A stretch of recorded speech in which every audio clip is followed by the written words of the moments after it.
in an open relationship, taking it back to that, you really have to have a very open communication about your sexuality and what you want with your sexuality and what you're into. I mean, if you're into a kink and you are stepping outside of your relationship because of your kink, then that's something you need to communicate to the person that is going to decide to be with you. Yes. It's not shame. Don't take any shame with who you are. Yeah. Because we grew up in a society, especially our age, right? Like around that time, that we think of it as stepping out. We think of it like the thought of an open relationship sometimes, because of how we were schooled, is cheating. And to them, it's not cheating. Yeah. And to them, that's just how they love. That's how they do their thing. Yeah, that was the definition of their relationship. Yeah. We actually talked about, literally, this is the season, and monogamy versus non-monogamy. That's a full episode. We're going to dig into that and talk just to talk. So that sounds fantastic. Yeah. And I mean, I got just a few more. So we got just like 3 more minutes, actually. We kind of went all over the place, and I'm glad we did, because like we started off talking about dating apps. So I don't even have to dip into that. So you're comfortable talking about sex? I'm definitely comfortable talking about sex. I'm talking about. I used to be a stripper. Well, not stripper, go-go boy. Right. Different. Yeah. At 10 Room. Worked at the world famous 10 Room. Yes. I was just there not too long ago and had a blast. Little nipple too. Right. You came over here in your uniform. Huh? Oh yeah. Well, that was like before you get on the. No, this is actually one of my favorite shirts. I love this shirt. Oh, what is it? Stonewall Inn. Oh yes, yes. When's the last time you've been in New York? 2015. It's been way too long. Yeah, I'm about ready to get back out there. Yeah, it's amazing. But when it comes to sex, some people are uncomfortable talking about it. So I just wanted to clear the air. And you are always welcome to come back on the show and talk about sex and different topics, because the show is going to be ever changing, obviously. Next season is about health and well-being, which I need to just plug you right into the conversation, and I'll, of course, help you build the show. But back to my last question, let's see. How would you describe your sex life currently?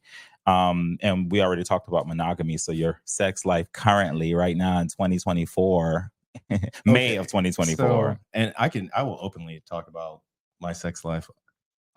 So what's interesting, since I've been back in Dallas, I've surprised myself. I have only slept with 2 people in that time I've been here. How long have you been here? Since August.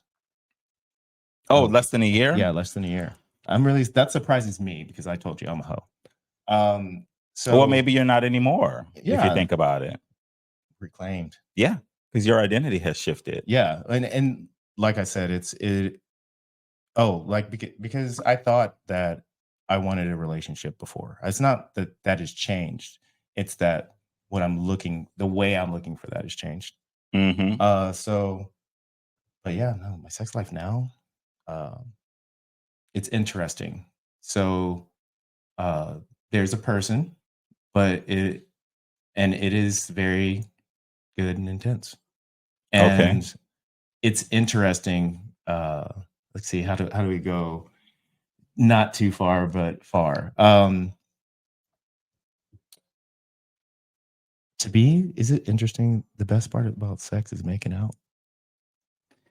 Are you serious or what? Serious. Well, because listen, like I thought about this like earlier or yesterday with him, the chicken nugget.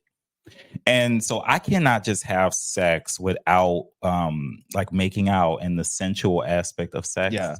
And I thought that I could like years ago, but then I realized like every time I would try to do it, where it's just like cut and dry sex, okay, in and out, I wouldn't be able to perform the way I know I can. Right. So I just have to set the tone when I'm having sex with someone or in a relationship with someone, that I need the sexual, I need the chemistry, I need the sensuality.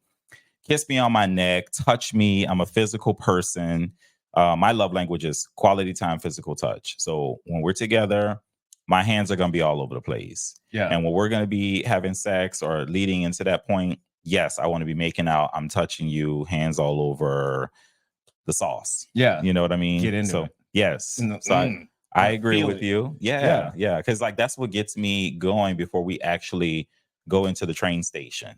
Yeah. So, but that then plays back into, I think, why one, I don't sleep around as much anymore, because that is a lot of feelings to go through for people that you shouldn't have feelings for. And people that you may or may not see again. Yes. It's like, why dump all of that Oh energy no, yeah, into no.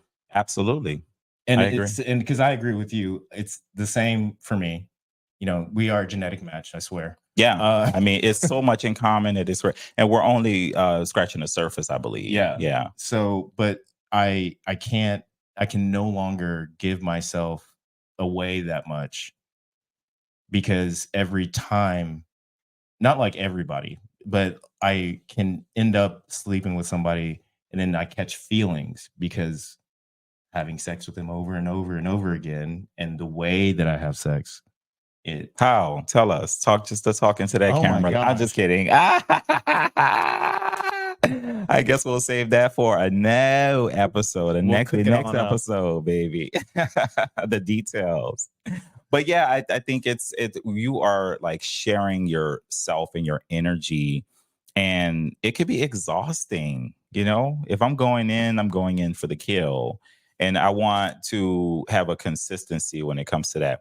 I will say this, and I think we touched on it, but like if I find a true match, someone who I really feel like I can build something with in a relationship, if we decide many years down the road that we just want to play, if we're in Europe, if we're, at a party and there's this like really hot guy, attractive person, whatever, and we play together, I might be open to that if we agree and have a conversation and talk just to talk.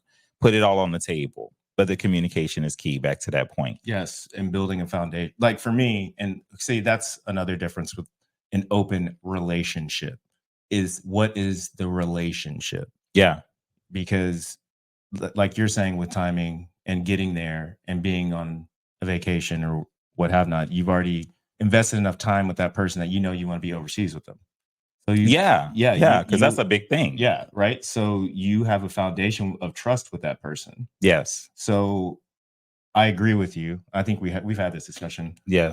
But I definitely agree with you that I could be in an open relationship eventually. Right. But it takes it's going to take trust and communication. And because I might get tired of your ass too, Right. You know? I mean, I might be like, all right, I don't want chicken nuggets anymore. Maybe I want a chicken strip, with some different sauce. So, but then that goes to the issue of, for me, and I guess because of what you shared, for you also, can you separate your feelings from the sex? Or do you have to integrate that person into your feelings, and then therefore, because are you asking me this? Yeah, because I can already tell you don't like to have sex with someone just one time. No, I don't either. No, because if I'm making a decision, all right, we're gonna do this. I'm like, okay, yeah, not just this one night. Yeah, no, because it gets better. It's like a gumbo. Yes, it is. Yes, you let it marinate, baby, because each time it should get better. So absolutely, and I've slept around, of course, but lately, as of late, if I had to, I can give you a number.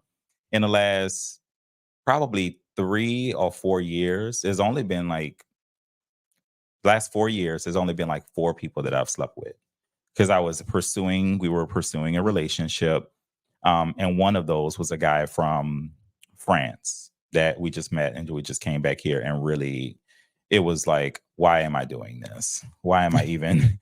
I'm never gonna see you again, But you go with the moment sometimes. So I could say 4 people in the last 4 years of different people that I've actually slept with, and 3 of them were guys I was pursuing, and one is the chicken nugget that's in my kitchen right now cooking. So getting it. Yeah, I'm happy for you on that one. I mean, we're just trying to see what's going on. We got another chef in the house. Yeah, and he called. So we got Crystal. We got Chef Corey cooking up conversations with Chef Corey coming soon. Let's do it.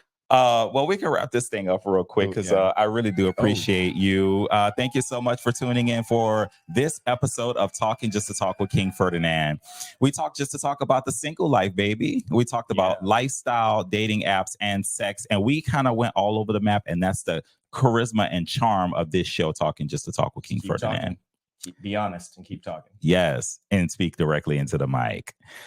All right. Let's do this. All right, Chef Corey. Thank you so much for coming over to the studio for the first time and not the last time, right? Oh, definitely not the last time. And thank you for having me. I really appreciate this. You're going to help me a lot. I am. Especially getting everything together. Yes. Because like you said, it's there. You got all the ingredients for a great recipe. Okay. Awesome.